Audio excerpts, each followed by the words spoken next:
वालेकुम व्यूअर्स, कैसे हैं? मैं उम्मीद करता हूँ आप सब ठीक ठाक होंगे। और व्यू कॉन्सेप्ट्स में एक बार फिर वेलकम। और आज हम MTH 202 डिस्क्रीट मैथमेटिक्स का लेक्चर नंबर 3 स्टार्ट करने जा रहे हैं। और पहले हम काफ़ी लॉज जो है ऊपर हम पढ़ चुके हैं लेक्चर नंबर 2 में।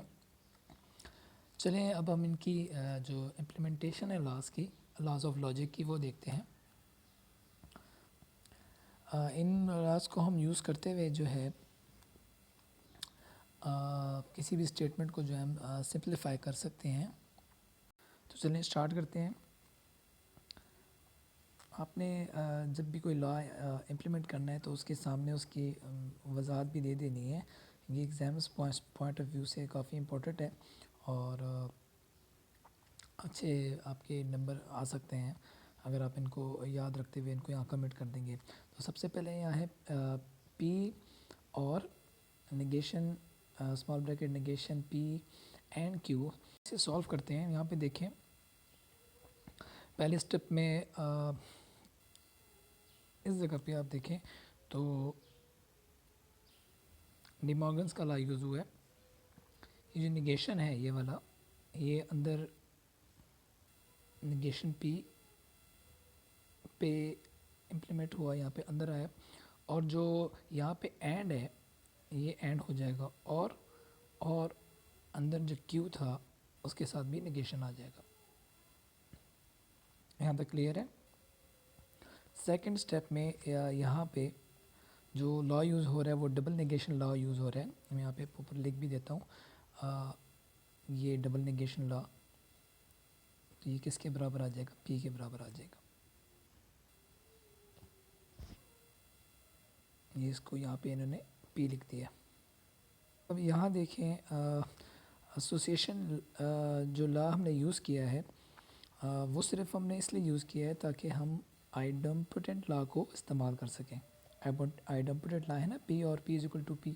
तो P और P is equal to P को हम इकट्ठा करने के लिए यहाँ पे एसोसिएशन लॉ यूज़ कर रहे हैं। ये देखें, ये P और P है ना, तो अब इसको यहाँ पे P और P को हमने ऐसे कर दिया और जो बाकी रकमें हैं हमने उसको वैसे ही लिख दिया की जगह। नेक्स्ट जो स्टेप है उसमें यहाँ P आ जाएगा और ये रह जाएगा P और निगेशन Q।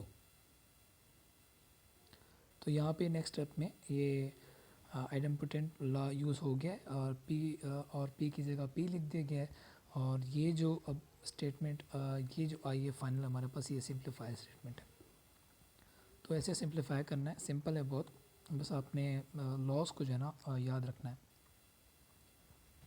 अच्छा, नेक्स्ट जो है ये भी काफ़ी इंटरेस्टिंग है। तो शुरू करते हैं जी। पहले यहाँ से negation small bracket negation P and P small bracket close and small bracket P और Q स्मॉल ब्रैकेट क्लोज। अब हमने इसको सॉल्व करना है यहाँ पे। तो सबसे पहले जो लॉ यूज़ होगा, जब यहाँ दो स्टेटमेंट्स हों और उनके बाहर negation हो तो हम वहाँ पे डी मॉर्गन का लॉ यूज़ करते हैं ना, जैसे कि यहाँ पे है ये। तो हम डी मॉर्गन का लॉ यूज़ करेंगे। डी मॉर्गन का जब लॉ यूज़ करेंगे तो आपको पता है कि अंदर वाला जो एंड है वो और हो जाएगा। ये देखें, ये और हो गया। और इसके अलावा जो नेगेशन है वो दोनों जो स्टेटमेंट्स हैं उनके साथ लग जाएगा। यहाँ पे भी लग गया और यहाँ पे भी लग गया। उम्मीद करता हूँ यहाँ तक क्लियर होगा। स्टेटमेंट वैसी ही रहेगी। नेक्स्ट में देखें जी, नेक्स्ट में यहाँ पे डबल नेगेशन लॉ लगेगा, जैसे हम पहले लगा के आ रहे हैं। ये डबल नेगेशन की जगह यहाँ पे दोनों नेगेशन कैंसिल हो जाएंगे और सिर्फ P आ जाएगा, बाकी की स्टेटमेंट वैसी रहेगी। अब डिस्ट्रीब्यूटिव लॉ की तरफ चलते हैं।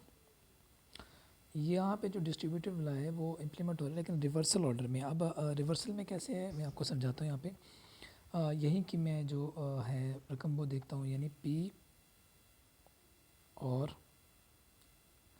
Negation Q and Q। इसको अगर हम डिस्ट्रीब्यूशन लॉ यूज़ करते हुए लिखेंगे तो वो कैसे लिखेंगे पता है ना आपको? यहाँ पे यानी P ये और नेगेशन Q के साथ भी आ जाएगा और ये P और Q के साथ भी आ जाएगा। और दरमियान में ये वाला एंड आ जाता था ना, तो यहाँ पे अब पहले ये स्टेटमेंट दी हुई थी, उसको उन्होंने बंद करके इस स्टेटमेंट में लिख दिया है यहाँ पे। अगर आप लोग ज़रा देखें तो डिस्ट्रीब्यूटिव लॉ जो है वो आप दोनों तरह से आपको यूज़ करना आना चाहिए।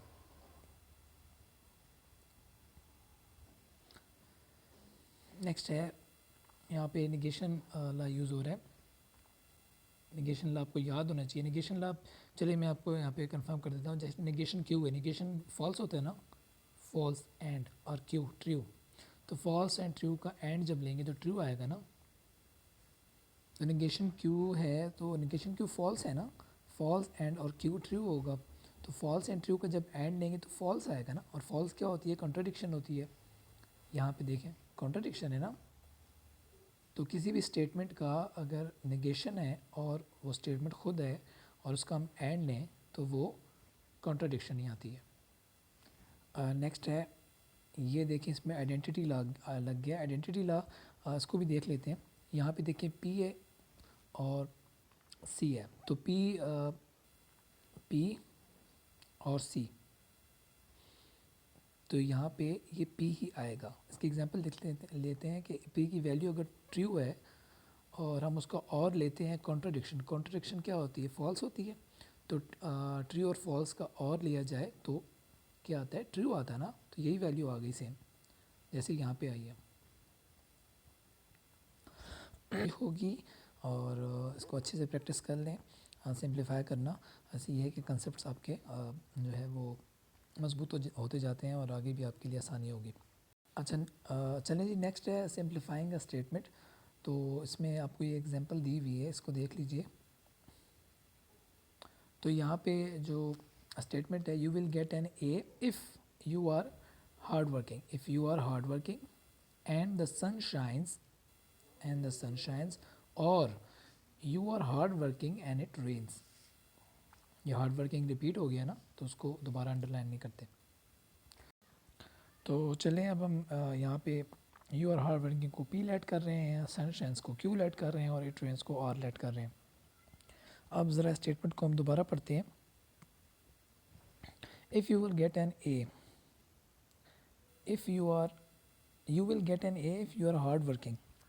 If you are hard working के लिए पी है, एंड द सन शाइन्स के लिए क्यू, और दूसरी स्टेटमेंट क्या है? You are hard working and it rains के लिए आर, एंड इट रेन्स। तो ये स्टेटमेंट बन गई ना। ये देखें यहाँ पे ये इन्होंने लिखी हुई है। अब हम डिस्ट्रीब्यूटिव लॉ को रिवर्स में यूज़ करेंगे जैसे ऊपर हम कर चुके हैं। अब ये पी है ना, ये पी कॉमन है ना, पी और एंड, ये पी एंड कॉमन है। तो पी एंड को हम बाहर लिख देंगे और अंदर हमारे पास आ जाएगा, यहाँ पे ये देखें क्यू है, ये वाला और है और ये वाला आर है। ये देखें ये वाला आर। तो ये हमारे पास डिस्ट्रीब्यूटिव लॉ को हमने रिवर्स करके ये स्टेटमेंट बना ली। तो अब ये और इजी हो गया। अब हम इसको पढ़ सकते हैं आसानी से। You will get an A, ये शर्त है उसके लिए ना, गेट ए ग्रेड लेने के लिए। पी के लिए क्या? You are hard working. If you are hard working and, ये एंड आ गया, और द सन शाइन्स और it rains, the sun shines और इट रेन्स। सिंप्लीफाई हो गया ना। तरह नीचे आपको एक्सरसाइज दी हुई है, ये मैं रेफ़र करूँगा कि आप इसको ख़ुद करें, क्योंकि ये वही बात है कि आपके कंसेप्ट जो हैं वो बहुत अच्छे से जो है ना कवर हो जाएंगे इंशाल्लाह। अगर इसमें कोई चीज़ आपको नहीं समझ आती तो आप मुझे कमेंट करके बता दें। नेक्स्ट है जी कंडीशनल स्टेटमेंट। ये इम्पोर्टेंट है, इसको इम्पोर्टेंट मार्क कर लें। ये आगे आपके जो है ना कंसेप्ट्स में और आगे आपको बहुत काम आएगा और ये बहुत ज़रूरी भी है एग्ज़ाम्स के पॉइंट ऑफ व्यू से। इसको आप पढ़ लें, लेकिन मैं आपको बता भी देता हूँ। इसमें जो ये जो स्टेटमेंट दी हुई है, इसमें दो जो अहम चीज़ें हैं वो इफ़ और देन। इफ़ और देन की कंडीशन जो है ना लग गई है। यानी पहली आपको एक कंडीशन दी है, अगर वो ट्रू होती है तो तब जो है ना दूसरी कंडीशन की तरफ हम आगे बढ़ेंगे। This statement is made up of two similar sentence. ये देखें, इसमें दो सिंपल सेंटेंस हैं, ये आपको दिए हुए हैं, और जो ओरिजिनल स्टेटमेंट है वो एक्चुअली आपको ये कह रही है कि अगर ये पहली स्टेटमेंट जिसे हमने पी का है अगर ये ट्रू होगी देन जो है हम दूसरी स्टेटमेंट क्यू की तरफ जाएंगे। ओके, तो कंडीशनल स्टेटमेंट्स और इम्प्लीकेशंस, ये कंडीशनल स्टेटमेंट्स जो है या इनको इम्प्लीकेशंस भी कहते हैं, ये इनके कुछ नाम है, देख लीजिएगा आप। If P Q, if P then Q, और पी इम्प्लाइज क्यू, और इसको डिनोट ऐसे करते हैं पी इम्प्लाइज क्यू। अच्छा जी, इसमें ये जो है ना ये point P implies Q is false when P is true and Q is false, otherwise it is true। तो ये आपने ज़हनशीन कर लेना पक्का, यानी जो P implies Q है वो सिर्फ एक ही सूरत में फॉल्स होता है, जब P ट्रू हो, यानी ये देखें P ट्रू हो और Q फॉल्स हो। बस इस सिर्फ ये एक कंडीशन है जिसमें P एंड Q जो है वो P implies Q जो है वो फॉल्स होता है। ये देखें P ट्रू और Q फॉल्स, सिर्फ ये। बाकी जितनी आप इसमें जो कंडीशंस देख रहे हैं उसके लिए जो P इम्प्लाइज Q है वो ट्रू ही होगा। तो जो एरो है, ये जो एरो है इसे हम एज ए कंडीशनल ऑपरेटर इसे कहते हैं, और P इम्प्लाइज Q में जो स्टेटमेंट P होती है जो पहले आती है उसको हम कहते हैं द हाइपोथेसिस, ये वाली, और एंटीसीडेंट भी कहते हैं, और जो Q होती है जो स्टेटमेंट बाद में आती है उसे हम कंक्लूजन कहते हैं या कंसीक्वेंट कहते हैं। ये MCQ के पॉइंट ऑफ व्यू से याद रखने वाली चीज़ें हैं।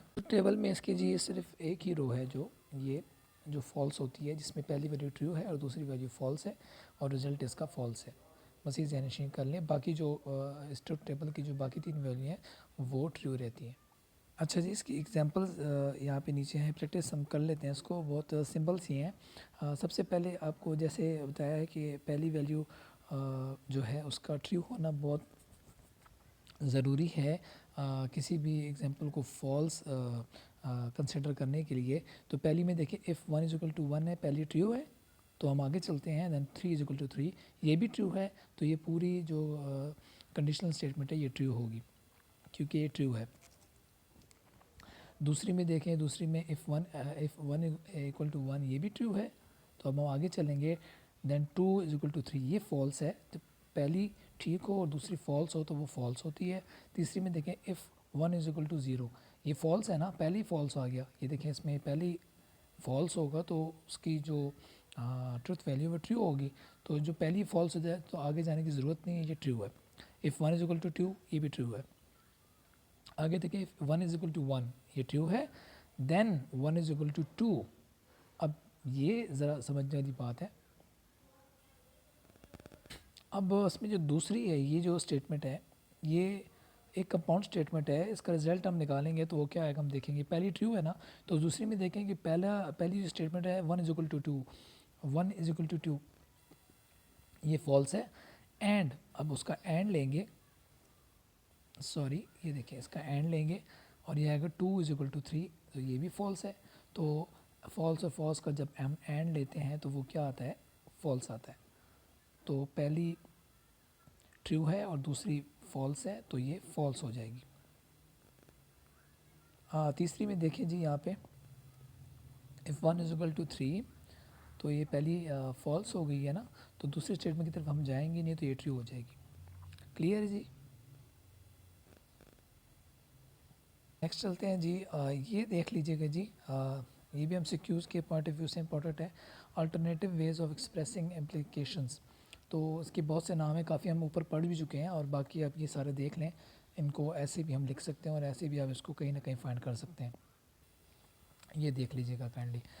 अच्छा, उसके बाद है जी एक्सरसाइज, और एक्सरसाइज भी देख लें, practice makes a man perfect.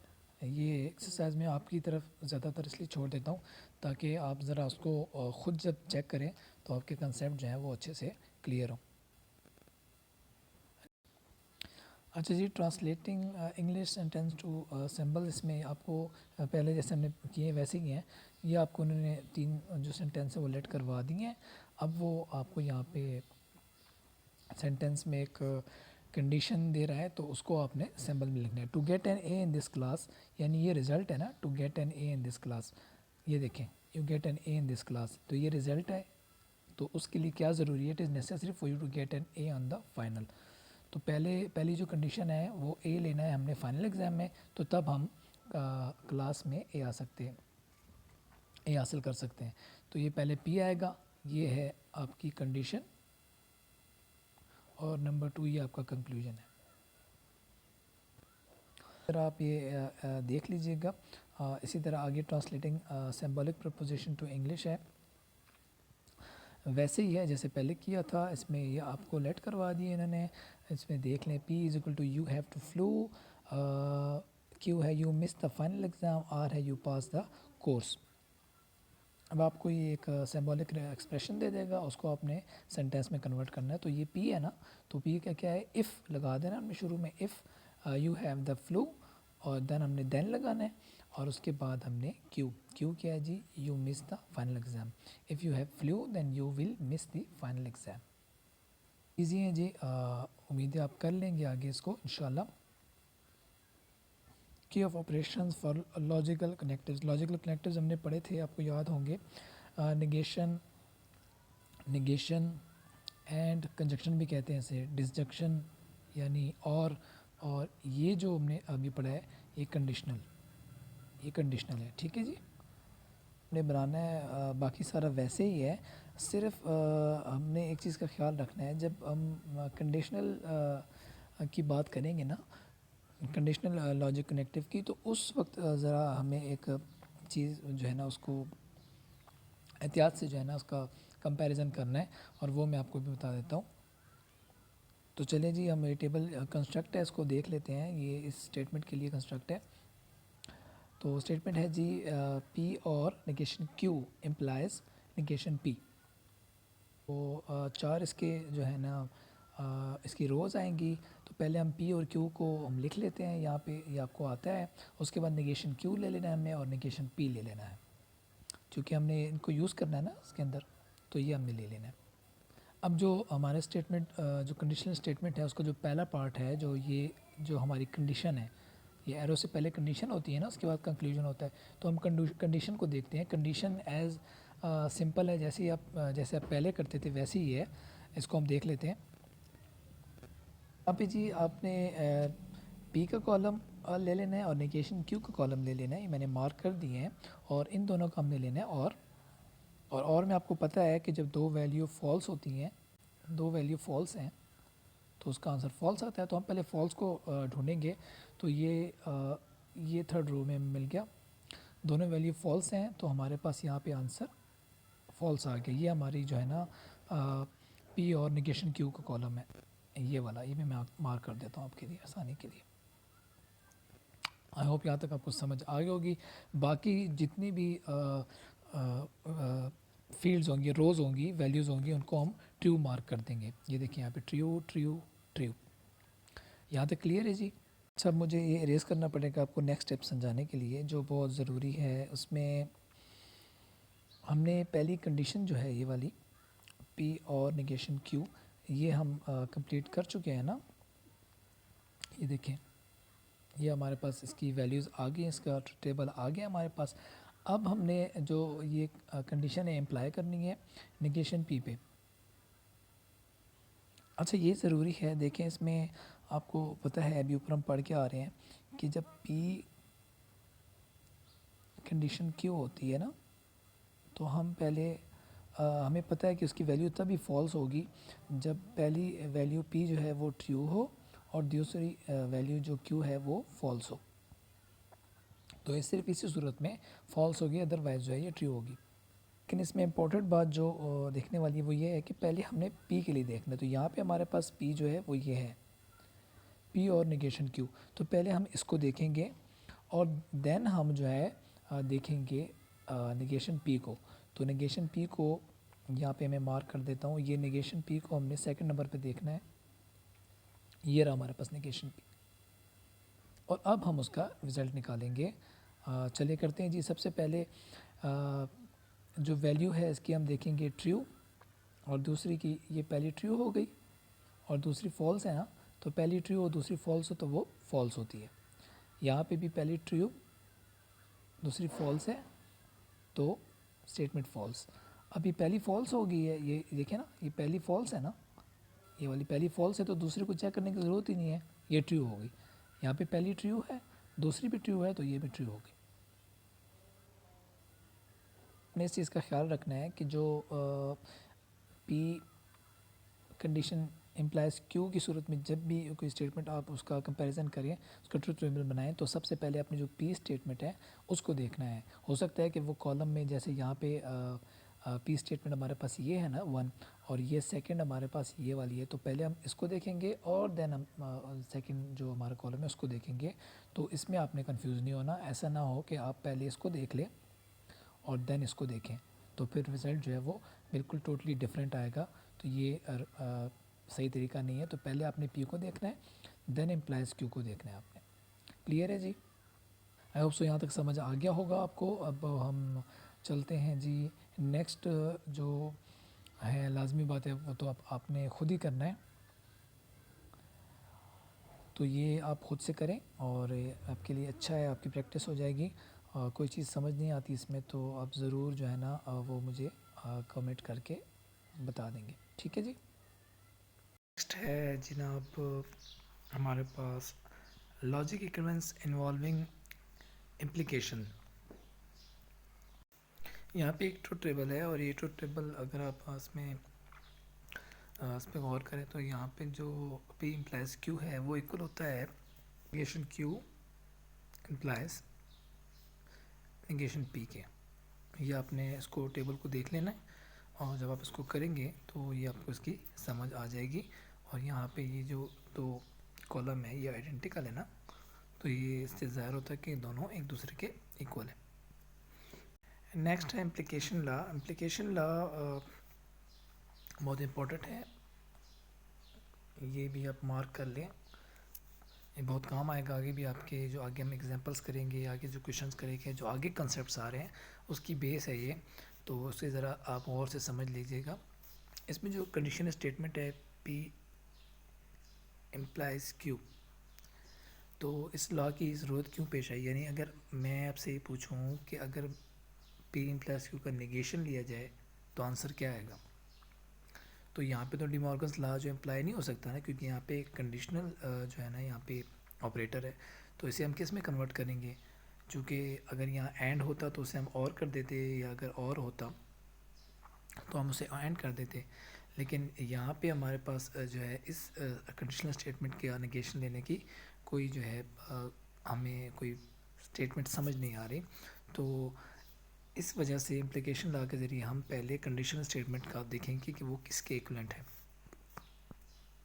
तो आइए चलिए ट्रुथ टेबल की तरफ चलते हैं। इम्प्लीकेशन लॉ की स्टेटमेंट है और इसमें हम देख लेते हैं। यहाँ पे पहले पी का कॉलम है और फिर क्यू का कॉलम है, और पी इम्प्लाइज क्यू, यहाँ पे जो स्टेटमेंट फॉल्स आ रही है वो यहाँ पे ट्रू, पहली ट्रू और दूसरी फॉल्स यहाँ पे ये आ रही है हमारे पास। ये तो जो तीन कॉलम है ये तो पी इम्प्लाइज क्यू की जो है ट्रुथ टेबल है। अब नेक्स्ट जो हमने इसका इक्विवेलेंट जो है लॉजिकल इक्विवेलेंट जो है वो फाइंड करना है। तो वो हमारे पास यहाँ पे हम पहले लेंगे नेगेशन पी, यहाँ पे लेंगे नेगेशन पी, और नेगेशन पी ये हमने पी से लिया है ना, हम नेगेशन पी का क्यू के कॉलम के साथ ले लेंगे, और तो तब हमारे पास जो रिजल्टेंट जो कॉलम आएगा वो होगा नेगेशन पी और क्यू। अब यहाँ पे ज़रा आप देखें कि जो दो कॉलम है नेगेशन पी और क्यू और पी इम्प्लाइज क्यू, इन दोनों को देखना है हमने। ये जो यहाँ पे ये हैंडआउट्स में है ये रॉन्ग है। एक्चुअली जो है वो इन दो का जो है ना कॉलम्स का हमने कंपैरिजन करना है। तो दोनों जो कॉलम्स हैं वो आइडेंटिकल है ना, सारी ट्रूथ वैल्यूज़ इक्वल है ना। देखें true true false false true true true true. तो इससे ये ज़ाहिर हुआ कि ये दोनों जो P इम्प्लाइज Q और निगेशन P और Q, ये दोनों जो है एक दूसरे के इक्वल होते हैं। जहाँ से हमने स्टार्ट किया था, अब हम P इम्प्लाइज Q की जगह निगेशन P और Q लिख सकते हैं, और अब इस पूरे का भी हम निगेशन ले सकते हैं। ये अब आगे जाएंगे तो अब इसमें पढ़ते हैं हम। ये देखिए जी, नीचे आ गया ये negation of a conditional statement. तो इसमें इन्होंने यही किया है कि P इम्प्लाइज Q है, उसे इक्वल किया नेगेशन P और Q के, और आप नीचे देख लें इसके, तो दोनों साइड से नेगेशन ले लिया है, और यहाँ पे नेगेशन लेने के बाद डी मॉर्गन्स लॉ यूज़ होगा, तो नेगेशन जो है वो नेगेशन P पे भी उतरेगा और Q पे भी नेगेशन ये लग जाएगा, और जो और है वो हो जाएगा एंड, और एंड हो गया यहाँ पे। और अब उसके बाद जो नेक्स्ट स्टेप है, नेक्स्ट स्टेप में जो डबल नेगेशन है, यानी ये जो नेगेशन और ये जो नेगेशन ये क्रॉस हो जाएंगे, और ये सिर्फ P रह जाएगा, और ये आ जाएगा P एंड नेगेशन Q। तो ये आपने याद रखना है कि P इम्प्लाइज Q का जो नेगेशन है ये इक्वल होता है P एंड नेगेशन Q के। एग्जांपल्स हैं, right negation of each of the following statements. तो यहाँ पे मैं पहले कर लेते हैं एक, यहाँ पे है कि if Ali lives in Pakistan then he lives in Lahore. अच्छा, यहाँ पे देखें कि यहाँ पे जब नेगेशन की कन्वर्जन हुई है इस जगह पे, तो जो कंडीशनल ऑपरेटर है वो ख़त्म हो गया, तो कंडीशंस ख़त्म हो जाएंगी जब हम इनकी कन्वर्जन करेंगे यहाँ पे। तो यहाँ पे सबसे पहले जो जब कंडीशन ख़त्म होगी, इफ़ और देन ख़त्म हम करेंगे, और उसके बाद हम P को एज इट इज़ लिखेंगे, जैसे यहाँ पे है। एक मिनट में आपके लिए इसको डिफरेंट कलर में मार्क कर देता हूँ। यहाँ पे ये P वैसे ही है ना, तो यहाँ पे आ जाएगा अली लिव्स इन पाकिस्तान, ये P वैसे ही आ जाएगा, अली लिव्स इन पाकिस्तान। और उसके बाद देन हम हटा देंगे और यहाँ पे लगाएंगे एंड। ये देखिए आप यहाँ पे P के बाद एंड है, तो यहाँ आ जाएगा एंड, और उसके बाद नेगेशन क्यू है। नेगेशन क्यू का मतलब है, यहाँ लिखा है ही लिव्स इन लाहौर, तो हम लिख देंगे कि he does not lives in Lahore, does not lives in Lahore. तो ये हमारी कन्वर्जन होगी, सिंपल है। नीचे इसके सोल्यूशन भी हैं, आप देख लें यहाँ पे, तो ये आ जाएगा, ये आप देख लें, ये भी हमने की है, Ali lives in Pakistan and he does not live in Lahore. इसी तरह बाकी एग्जांपल है वो भी आप देख लीजिएगा काइंडली। नेक्स्ट जो टॉपिक्स हैं, ये 3 किस्म की कन्वर्जन्स हैं, ये हम पढ़ लें तो बहुत ज़रूरी है। इसका ये है कि इम्पोर्टेंट क्वेश्चन है, और मेरे फाइनल टर्म में भी आया था और मैंने इसे अटैम्प्ट किया था, और ये लाजमी जो है फाइनल टर्म में 5 नंबर का जो सब्जेक्टिव क्वेश्चन होता है ना, 5 नंबर्स का, ये लाजमी आता है। तो ये ज़हन नशीन कर लें, बहुत इंपॉर्टेंट सवाल है। इसमें आपको एक कंडीशनल स्टेटमेंट दी गई होगी और उसे आपने कन्वर्ट करना होगा 3 तरीक़ों से। जो हम नीचे 3 मेथड पढ़ेंगे, या 3 जो किस्में हैं इसकी काइंड्स हैं वो पढ़ेंगे, तो उनमें आपने इनको कन्वर्ट करना होगा। लेक्चर जो है बहुत लंबा होता जा रहा है दोबारा, और ये मैं आपको करा देता हूँ, आप उसको देख लीजिएगा। The inverse of conditional statement P implies Q is negation P implies negation Q, यानी जो दोनों स्टेटमेंट्स हैं उनके साथ नेगेशन लग जाएगा, दोनों स्टेटमेंट के साथ नेगेशन लग जाएगा, और कंडीशनल ऑपरेटर वैसे ही रहेगा, और उनकी पोजीशन चेंज नहीं होगी। ये आपने याद रखना है, और ये आपने यहाँ पे ट्रुथ टेबल में देख भी लेना है। यहाँ पे ये देखें, ठीक है जी। कहेंगे inverse of a conditional statement. Next है जी, इसकी जो सेंटेंस की जो एग्जांपल्स हैं वो भी आप देख लीजिएगा। एक मैं आपको करा देता हूँ यहाँ पे, ये यहाँ पे ये मैं करवा देता हूँ। सो ये है, if today is Friday then 2 + 3 is 5। तो इसमें हमने क्या करना था, हमने जो है ना सिर्फ हमने इनको नेगेशन करना है। If today is not Friday then 2 + 3 is not equal to 5। ये नेगेशन एक नॉट यहाँ आ गया, और एक ही यहाँ पे हमने इसको नेगेशन कर दिया, तो बाकी स्टेटमेंट वैसी ही रहेगी। नेक्स्ट है जी converse of a conditional statement. Converse की भी डेफिनेशन पढ़ लें जी। The converse of the conditional statement P implies Q is Q implies P। इसमें जस्ट जो पोजीशन है वो चेंज होगी। P implies Q है तो Q यहाँ आ जाएगा और P यहाँ आ जाएगा, तो ये बन जाएगा Q implies P। यहाँ तक क्लियर है जी। तो यहाँ पे ये बता रहा है कि ये कम्यूटेटिव ऑपरेटर नहीं है, ये दोनों एक दूसरे के इक्वल नहीं आएंगे। अब यहाँ नीचे इसका ट्रुथ टेबल है, वो भी आप देख लें। P प्लस Q और Q प्लस P में आप देख रहे होंगे कि दोनों आइडेंटिकल नहीं है, नॉट द सेम, ये वो बता चुका है।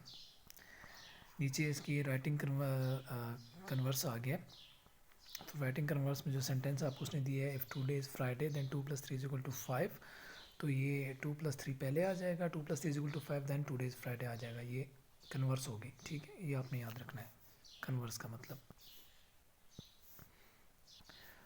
नेक्स्ट है, और जो तीसरी इसकी जो काइंड है वो है contrapositive of a conditional statement.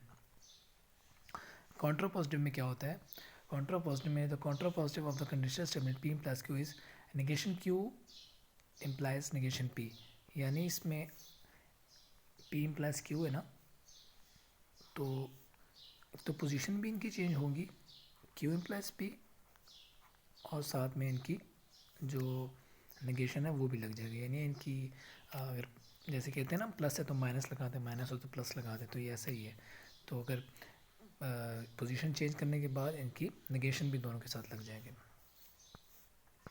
और ये बहुत ज़रूरी है, आगे इस कोर्स में आप पढ़ेंगे एक चैप्टर, तो उसमें कॉन्ट्रापोजिटिव जो है ना मेथड यूज़ होता है किसी प्रॉब्लम को और सॉल्व करने के लिए या प्रूव करने के लिए, ये आप आगे जाके पढ़ेंगे।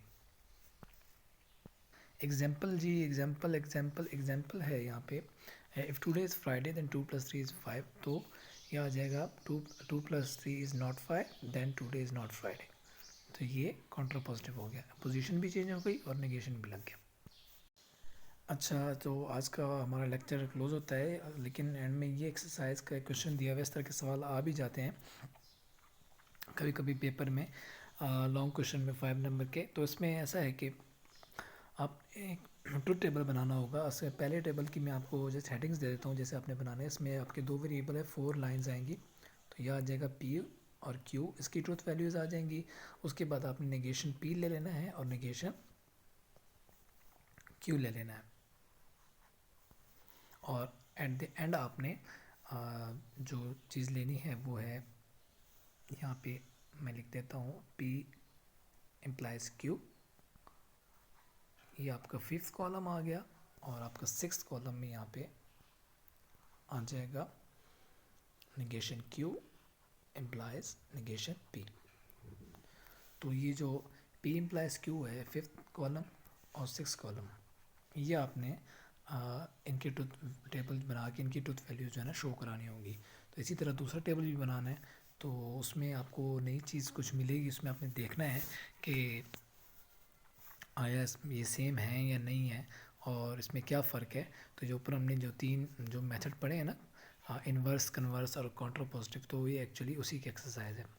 तो जी आज का ये हमारा लेक्चर ख़त्म होता है, और 3 लेक्चर अल्हम्दुलिल्लाह हमने कर लिए हैं, और उम्मीद करता हूँ आपको समझ आ रही होगी। वीडियो पसंद आई है तो लाइक करें, सब्सक्राइब करें, और शेयर करना ना भूलिएगा अपने फ्रेंड्स के साथ, क्योंकि काफ़ी हेल्पफुल है। और मेरा जो मेन मकसद भी है वो यही है कि जो कंसेप्ट्स हैं मैं वो क्लियर करवा सकूँ जितने भी स्टूडेंट ये कोर्स पढ़ रहे हैं, और अल्लाह हम सबको कामयाब करे और मेहनत करने की तौफीक अता फ़रमाए।